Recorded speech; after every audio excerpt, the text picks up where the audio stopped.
Picture a grand hall, its walls heavy with portraits, its chandeliers spilling pale light over a sea of bejeweled guests. Music threads through the air like a silk ribbon. Laughter bumps against velvet cloaks. At the center of it all is a man who believes he has secured his place in the sun, and so he turns that sun toward himself. Now imagine a king in the corner of that same hall, watching the scene. He is smiling, but his smile is thin. The applause for the host sounds to him an echo of his own power.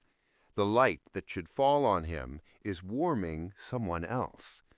The seed of unease is planted. This story begins with an invitation to prosper, to be seen, to be praised. But it ends with a lesson carved in stone. There is a dangerous line between shining and blinding the person above you. Cross it, and the fall can be swift and final. Welcome. Today we will slow walk into one of the most deceptively simple and profoundly consequential rules from Robert Greene's The 48 Laws of Power. Never outshine the master. Over the next half hour, you'll hear why this rule matters, how it played out on stages large and small across history, how it appears in everyday life, and practical steps you can use to move through hierarchical worlds with dignity and success. Pay attention to the small things: a compliment withheld, a gesture framed, a story told in the right voice. Power often lives in subtleties, and in those subtleties, master and pupil are forever negotiating who gets the light. Definition of the law. Mini definition. Never outshine the master. Always make those above you feel comfortably superior. If you make them feel insecure, your progress may be sabotaged. That compact sentence is the heart of the law.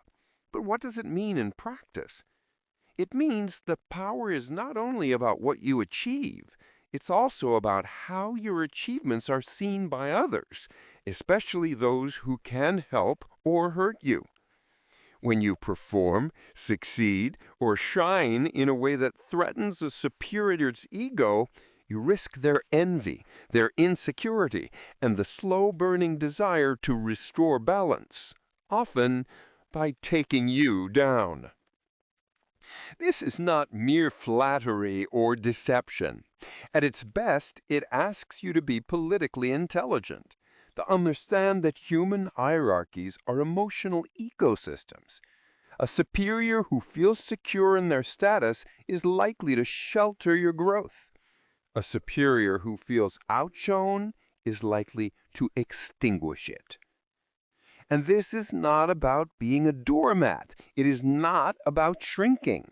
Instead, it is about calibrating your visibility and crafting your presentation so you moved forward without triggering the reactive forces of envy and fear.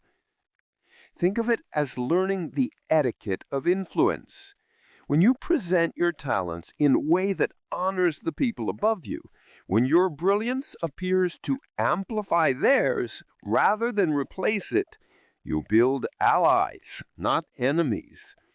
You change the game from competition to collaboration. Over the next sections, we will watch this rule unfold in a historical drama, test it against everyday situations, and extract practical steps you can use tomorrow. Keep in mind, power is a social art. How you behave around others changes everything. Historical story. Vous levez le compte, a scandal that burned too bright. The fall of Nicolas Fouquet, splendor, suspicion, and a sober cell. The year is 1661. France is still a country of vigor and danger, where the line between favor and ruin can be written by a single displeased glance. Nicolas Fouquet, the superintendent of finances for King Louis XIV, has built himself a masterpiece, Château de Vaux-le-Vicomte. Fouquet is not merely a bureaucrat. He is an artist of power. He gathers brilliant minds, architects, painters, and gardeners, and creates an estate so artful that the country buzzes with admiration. Vaux is not simply a house, it is a theater of taste, wealth, and ambition. Its gardens are staged, its fountains perform, its halls glow like a private kingdom. To celebrate his triumph, he hosts a fete, a night that will be remembered. The king is invited. The night arrives, Info comes alive. Dinners lavish enough to write home about, music that seems to breathe, displays that make the ordinary world look pale. Guests whisper in awe, even the king is dazzled. But tales of dazzlement hide the sharp edge of politics. Louis XIV, the Sun King, knows how his court should orbit. He is a monarch who insists on being the center, the reference point, the measure of grandeur. Watching Fouquet's brilliance reflected in the eyes of courtiers, Louis feels that something in the cosmos has shifted. Perhaps unfairly, he reads the fate as a challenge. If Fouquet can build his own splendor, what stops him from building a power base? The next day, the machinery of politics begins to move. Jean-Baptiste Colbert, Fouquet's rival, whispers and maneuvers. He feeds the king's suspicions. Fouquet's expenditures, his shows of wealth, his cultivated reputation, once sources of admiration, are reframed as arrogance, a kind of treason. Louis summons Fouquet, and that summons turns into an arrest. The man who had dazzled a nation spent the rest of his days in prison. In this drama, the moral is stark.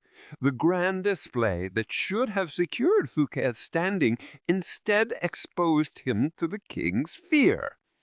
He had made the monarch feel unnecessary or insecure, and the monarch's answer was to remove the threat. But let us not be simplistic. Fouquet's story is not merely a tale of a villainous king and a naive financier. It is a layered study in how visibility, timing, and audience all matter. Fouquet could have shared credit. He might have even invited the king to be the centerpiece of the fete, praising the royal presence as its climax. He could have made the king feel that Vaux reflected his taste rather than eclipsing it. Instead, Fouquet allowed his light to fall in a way that made the king's light look dim. Another quieter but equally telling historical echo occurs in the life of a great composer at an imperial court. Imagine an artist who composes music so moving that the nobles talk of nothing else. If that music is presented without humility, with the artist placed at the center, it can breed a similar disquiet in patrons who expect adoration. The artist may find fame, yes, but also suspicion, jealousy, and perhaps the withdrawal of patronage that sustained him. These stories teach us that power is relational. The objective measurement of talent matters less than the perception of where that talent places others in the pecking order. In a court, in office, or a company, making the person above you feel diminished, even unintentionally, risks turning them from protector into adversary.